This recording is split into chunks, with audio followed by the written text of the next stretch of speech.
మనం రోజు వాడే 99% ఆఫ్ ద ఏఐ యాప్స్ వెనకాల ఖచ్చితంగా హ్యూమన్ టచ్ ఉంటుంది. ఇది బాగా అర్థం చేసుకోవాలంటే ఫర్ ఎగ్జాంపుల్ మీరు ఏఐతో చాటింగ్ చేస్తున్నారు అనుకోండి. ఆ చాటింగ్ లో ప్రతి రిప్లై ఏఐ మాత్రమే ఇయ్యదు. 50% పైగా హ్యూమనే వెనకాల ఉండి రిప్లై ఇస్తూ ఉంటాడు. ఈ మెథడ్ ని చాలా కంపెనీస్ ఫాలో అవుతున్నాయి. ఈవెన్ అమెజాన్ లాంటి పెద్ద పెద్ద కంపెనీస్ కూడా ఇలాంటి మెథడ్ ఫాలో అయ్యింది. యాక్చువల్ గా ఇలా చేయడానికి చాలా పెద్ద పెద్ద రీజన్స్ ఉన్నాయి. అవేంటో ఇప్పుడు డిస్కస్ చేద్దాం. వీడియోలోకి వెళ్లే ముందు ఒక విజ్ఞప్తి, అన్ని ఏఐ చాట్ బాక్స్ ఇలా పనిచేస్తాయని చెప్పను, కానీ most of the AI chat box ఇలానే పనిచేస్తున్నాయి. నెంబర్ 1, ఏఐని ట్రైన్ చేయడానికి ఇలా చేస్తూ ఉంటారు. ఏఐ రిప్లై తప్పుగా ఇచ్చే ఛాన్స్ ఎక్కువగా ఉంటుంది.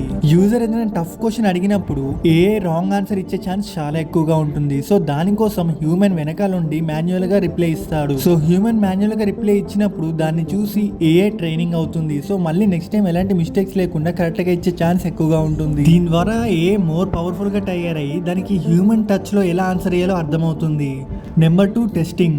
ఒక ఏఐ ప్రోడక్ట్ బిల్డ్ చేసినప్పుడు అది నిజంగా యూజర్ కి యూస్ అవుతుందా లేదా అని టెస్ట్ చేయడానికి ఏఐని కంప్లీట్ గా పవర్ఫుల్ గా బిల్డ్ చేయకుండా కొంచెం వీక్ గా బిల్డ్ చేసి ఒక చిన్న ప్రోటోటైప్ టెస్టింగ్ లాగా లాంచ్ చేస్తారు. అందులో 40% ఏఐ రిప్లై ఇస్తే 60% మాత్రం హ్యూమన్స్ రిప్లై ఇస్తారు. ఒకవేళ యూజర్స్ ఆ రిప్లై చూసి సాటిస్ఫై అయినా ఇంట్రెస్టింగ్ గా ఫీల్ అయినా గానీ ఆ ప్రోడక్ట్ ని ఇంకొంచెం పవర్ఫుల్ గా తయారు చేసి మార్కెట్ లోకి లాంచ్ చేస్తారు. సో ఒక స్టేజ్ వచ్చాక 90% ఏఐ రిప్లై ఇస్తుంది, 10% హ్యూమన్స్ రిప్లై ఇస్తారు. బాగా ట్రైనింగ్ ఇచ్చిన తర్వాత 100% ఏఐని రిప్లై ఇస్తుంది. సో ఇలా చేయడం వల్ల ఎండ్ వచ్చేసరికి ఏ ఎలాంటి మిస్టేక్స్ లేకుండా రిప్లై ఇస్తుంది. ఈవెన్ పెద్ద పెద్ద కంపెనీస్ కూడా ఇలానే స్టార్ట్ చేశాయి. Like Facebook, Amazon, open AI అంటే మన ChatGPT. అండ్ చివరికి వచ్చేసరికి ఒక పర్ఫెక్ట్ ఏఐ మోడల్ తయారు చేశారు. ఈవెన్ కొత్తగా ఏదైనా ఏఐ స్టార్ట్అప్ తయారు చేసినా గానీ అందరు ఇదే మెథడ్ ని ఫాలో అవుతారు. దీన్ని బట్టి మనం ఏం తెలుసుకోవచ్చు అంటే కొత్తగా ఒక ఏఐ మోడల్ బయటికి వస్తే దానికి మనం పర్సనల్ డేటా అస్సలు ఇవ్వకూడదు, ఎందుకంటే దాని వెనకాల ఒక హ్యూమన్ రీడ్ చేస్తున్నాడు. సో ఇది ఫ్రెండ్స్ ఇవాళ వీడియో ఇంట్రెస్టింగ్ గా ఉంటేనే లైక్ చేయండి. దీనిపైన మీ ఒపీనియన్